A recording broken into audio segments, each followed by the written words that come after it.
বড় বড় সাইজের দুইটা সিংহ শেডের নিচে ঘুমাচ্ছে, দেখি একটু ডাক দিয়ে সজাগ হয় কিনা। আপনি আটকে রাখছেন কিসের জন্য ভাই? আজব তো ভাই, আপনারা তো লাইনে থাকবেন না। কিন্তু সাফারি পার্কের ভিডিও কিন্তু শেষ হয়নি। হ্যালো এভরিওয়ান, চলে আসলাম আপনাদের সাথে নতুন একটি ভ্লগে। আর আজকে ঈদের তৃতীয় দিন আমরা চলে এসেছি বঙ্গবন্ধু সাফারি পার্ক। মনে করেছিলাম ঈদের ম্যাক্সিমাম মানুষজনই বাড়ি চলে গেছে, কিন্তু এখানে এসে ধারণাটাই পাল্টে গেল। পার টিকিট 50 টাকা করে, তাই কেটে নিলাম 3টা টিকিট এবং ঢুকে গেলাম বঙ্গবন্ধু সাফারি পার্কে। সো ঢুকার সাথে সাথেই কিন্তু বঙ্গবন্ধুর খুব সুন্দর একটা ছবি দেখতে পাওয়া যায়, জয় বাংলা জয় বঙ্গবন্ধু। আর আমরা এখন কোনো প্রকার দেরি না করেই প্রথমেই চলে যাব বাঘ, সিংহ এবং ভল্লুক দেখতে, কারণ বঙ্গবন্ধু সাফারি পার্কের মেইন আকর্ষণই কিন্তু ন্যাচারাল যে জীবজন্তুগুলো রয়েছে সেগুলো। তো গাইজ দেখেন একটু অবস্থাটা, ঈদের দিন বাঘ ভল্লুক দেখার জন্য কত হাজার হাজার মানুষ আসছে। লাইনের এই মাথা থেকে ওই মাথা ঠিক মতন দেখাও যাচ্ছে না, এই পর্যন্ত মানুষের ভিড়, শুধুমাত্র লাইন ধরে দাঁড়িয়ে আছে মানুষ টিকিট কাটার জন্য। সো কিছু করার নাই গাইজ, এখন আমাদের ওই লাইনে ওয়েট করতে হবে, অ্যান্ড যতক্ষণ টিকিট না পাবো ততক্ষণ লাইন ধরে আস্তে আস্তে আগাইতে হবে। অবশেষে চলে আসলাম শেডের নিচে। মনে করেছিলাম কষ্টের দিন শেষ এবং সুখের দিন শুরু, যেহেতু টিকিট কাউন্টারটা দেখা যাচ্ছে। আর এখানে একটা সাইনবোর্ড লাগানো আছে যেখানে কিন্তু দেখা যাচ্ছে প্রাপ্তবয়স্ক, অপ্রাপ্তবয়স্ক এবং ছাত্রছাত্রীদের টিকিটের ফি কত টাকা, সেগুলো কিন্তু এখানে সব দেওয়া আছে। আপনারা চাইলে পজ করে দেখে নিতে পারেন। তো লাইনে দাঁড়িয়ে থাকতে থাকতে কিন্তু এই সামনের ভাই এবং আপুদের সাথেও খুব ভালো পরিচয় হয়ে গিয়েছিল। কথাবার্তা বলতে বলতে জানতে পারলাম যে তারাও আমাদের পাশের এলাকাতেই থাকে। ভাই, আপনারা তো লাইনে থাকবেন না। পাশ দিয়ে কিন্তু কিছু লোক আবার লাইন ব্রেক করে ঢুকে যাচ্ছিল, তো মানুষজন ওনাদেরকে বকাবকি করতেছিল, বাট পরবর্তীতে ওনারা বললো যে ওনাদের নাকি সামনে লোক আছে, তো ওনারা সামনে চলে গেল লাইন ব্রেক করেই। তো লাইন ঠেলতে ঠেলতেই আমরা চলে আসলাম অলরেডি টিকিট কাউন্টারের কাছাকাছি। তো গাইজ আমি স্টুডেন্ট পরিচয় দেওয়ার পরেও আমাকে স্টুডেন্ট পাস দেয় নাই, কারণ আমার সাথে আইডি কার্ড ছিল না। কেটে ফেললাম 3টা টিকিট 150 টাকা করে। কিন্তু আপনারা যদি স্টুডেন্ট হন তাহলে কিন্তু সাথে অবশ্যই আইডি কার্ড নিয়ে যাবেন, তাহলে কিন্তু আপনারা অর্ধেকের থেকেও কম টাকায় আপনারা সাফারি পার্কে ঘুরে আসতে পারবেন। অর্থাৎ যেখানে 150 টাকার টিকিট সেখানে কিন্তু আপনার শুধুমাত্র লাগবে 50 টাকা।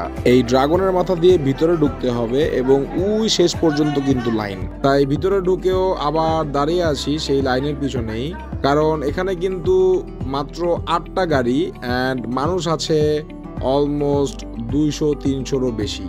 এই 8টা গাড়ি 4টা করে একবারে ঘুরে আসে, তাই গাড়ি আসা পর্যন্ত কিন্তু প্রচন্ড গরমের মধ্যেও ওয়েট করতেছি লাইনে। সো লেটস সি গাইস কতক্ষণে গাড়িতে উঠতে পারি। অবশেষে 1 ঘন্টারও বেশি দাঁড়িয়ে থাকার পরে আমরা কিন্তু চলে আসলাম এখন লাইনের শুরুতে এবং অধীর আগ্রহে বাসের জন্য অপেক্ষা করছি। অলরেডি কিন্তু চ্যানেল 24 এর নিউজ মিডিয়ার লোকও চলে আসছে এই ভিড় দেখে।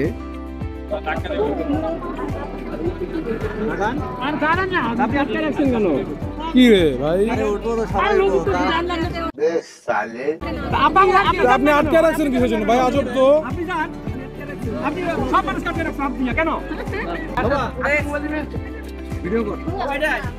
এই অভদ্র লোকটাকে একটু দেখে রাখেন, ঢোকার সময় কি অভদ্রতাটা করছে আপনারা দেখতে পাইছেন, বাট আমার বাবা উঠেই কিন্তু আমার জন্য জায়গা রেখে দিছে, তাই বসতে কোনো প্রবলেম হয় নাই। সো এনিওয়েজ ঢোকার সময় একটু হুলস্থুল হবে এটা আগেই জানা ছিল এবং এটা বোঝাই যাচ্ছিল। সো আর কথা না বাড়িয়ে guys let's start the journey.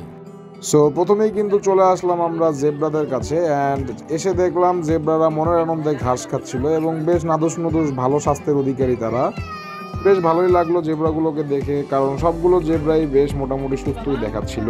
এরপরে গাড়ি আস্তে আস্তে চলতে শুরু করলো অ্যান্ড আরো কিছু জেব্রা দেখতে পেলাম, বাট এটাকে ফার্স্টে স্ট্যাচু ভেবে ভুল করেছিলাম, মনে করেছিলাম এগুলো মূর্তি, কিন্তু পরবর্তীতে দেখতে পেলাম না, এগুলো লেজ নাড়িয়ে নাড়িয়ে মনের আনন্দে ঘাস খাচ্ছে। এরপরে কিন্তু আমরা চলে আসলাম হরিণ সাফারিতে, বেশ সুন্দর সুন্দর কিছু হরিণ দেখতে পেলাম। গাধা না, এগুলো হরিণ। এটা গাধা গাধা।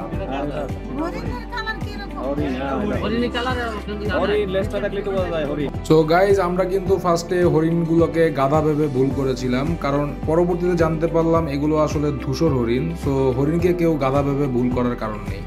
এরপরে কিন্তু আমরা দেখতে পেলাম আমাদের বহুল পরিচিত চিত্রা হরিণ, যেগুলো আসলে আমরা সব সময় দেখে থাকি। এবং তারপরে আমরা ঢুকে গেলাম ভল্লুক সাফারিতে। ভল্লুক সাফারিতে ঢুকেই কিন্তু আমরা পরপর দুইটা ভল্লুক দেখতে পারলাম। একটা ভল্লুক কিন্তু মিষ্টি কুমড়া খাইতেছে এবং আরেকটা ভল্লুক কিন্তু জিহ্বা বের করে গরমের মধ্যে হাঁপাইতেছে। একটু সামনে এগানোর পরেই কিন্তু আমরা আরো দুইটা ভল্লুক দেখতে পারলাম, আর এইটাও দেখে কিন্তু বেশ অসুস্থ আর দুর্বল মনে হইতেছে এবং গরমের মধ্যে জিহ্বা বের করে হাঁপাইতেছে। আর নেক্সট যে ভল্লুকটা, এটা হলো ক্যানেলের ভিতরে নেমে বসে আছে একটু পানির আশায়। বেশ ভালোই বোঝা যাচ্ছিল যে এভাবে আর কয়েকদিন কাটলে এরা খুব শীঘ্রই পটল তুলবে। তো যাই হোক, ভল্লুক দেখা শেষ করে আমরা ঢুকে গেলাম সিংহের আস্তানায়। এখন আমরা দেখব বনের রাজা সিংহ।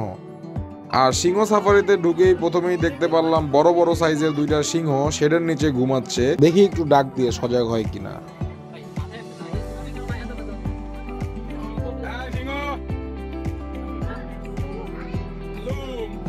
সো গাইজ, অনেকক্ষণ ডাকাডাকির পরেও ওদের ঘুম ভাঙাইতে পারলাম না। মনে হয় ঘুমের ওষুধ একটু বেশিই দিয়ে দিছে, ঘুম ভাঙতে ওদের একটু টাইম লাগবে। তো বনের রাজা যেহেতু, আর ডাকাডাকি না করি। সিংহ অনেক দেখলাম, এখন চলেন একটু বাঘ দেখে আসি। জানি না বাঘ দেখার সৌভাগ্য হবে কিনা, কারণ বাঘ দেখাটা আসলেই খুব ভাগ্যের ব্যাপার। সাফারি পার্ক হোক আর যেখানেই হোক, tiger is always tiger. So guys, অনেকক্ষণ ঘোরাঘুরির পরে কিন্তু অবশেষে আমরা দেখা পেলাম বাঘ মামার। কিন্তু বাঘটাকে দেখে মনে হচ্ছিল সে আমাদের দেখে অনেক লজ্জা পাইছে। Royal Bengal tiger. তো গাইস, সাফারি পার্কের সাফারি কিন্তু এই পর্যন্তই। আর আমরা চলে এসেছি এক্সিটের পথে। এই মানুষগুলো কিন্তু এখনো এই গরমের মধ্যে দাঁড়িয়ে আছে, কখন তারা যাবে আর কখন তারা উঠবে। সো এনিওয়েজ গাইস, আজকের ভিডিও এই পর্যন্তই। কিন্তু সাফারি পার্কের ভিডিও কিন্তু শেষ হয়নি। সাফারি পার্কের পার্ট 2 আসবে, যেখানে আমরা সাফারি কিংডমে ঢুকবো এবং আপনাদেরকে আরো অনেক কিছু দেখাবো। সেই পর্যন্ত সবাই ভালো থাকবেন, সুস্থ থাকবেন, অ্যান্ড লাইক ফলো দিয়ে পাশে থাকবেন, যেন আপনারা নতুন নতুন আপডেটগুলো প্রথমেই পেয়ে যান। কোল্ড ড্রিঙ্কস দিছে 3টা, কোনো কিছু জিজ্ঞাসা করে নাই।